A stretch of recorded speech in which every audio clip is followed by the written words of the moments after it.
జగన్ మీద తీవ్ర వ్యతిరేకత వచ్చేసింది. చంద్రబాబు నాయుడుని అందరూ కోరుకుంటున్నారు. ఇది ప్రస్తుతం ఈనాడు, ఆంధ్రజ్యోతి, టీవీ5, మహా టీవీ, ఏబిఎన్, ఈటీవీ మనల్ని నమ్మించాలని చూస్తుంది. మేబీ నిజమో కాదు రేపటి ఎన్నికల తర్వాత తేలుతుంది. అయితే అసలు పాయింట్ ఏంటంటే జగన్ మీద వ్యతిరేకత వచ్చేసింది. బాబు ఈజీగా గెలిచేస్తాడు. 150 సీట్లు వస్తాయి, 160 సీట్లు వస్తాయి.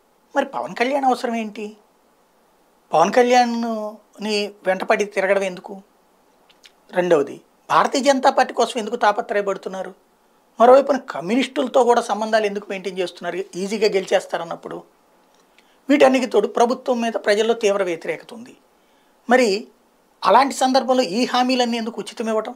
ఉచితాలు ఇచ్చినటువంటి జగన్ దుర్మార్గుడైతే అవన్నీ సంక్షేమ పథకాలు అని చెప్పి అతను ఇస్తుంటే తప్పైతే, అంతకంటే సంక్షేమం పేరుతో ఉచితాలు ఇస్తానన్నటువంటి చంద్రబాబు నాయుడు గారు అన్ని ఎందుకు ఇస్తానంటున్నారు?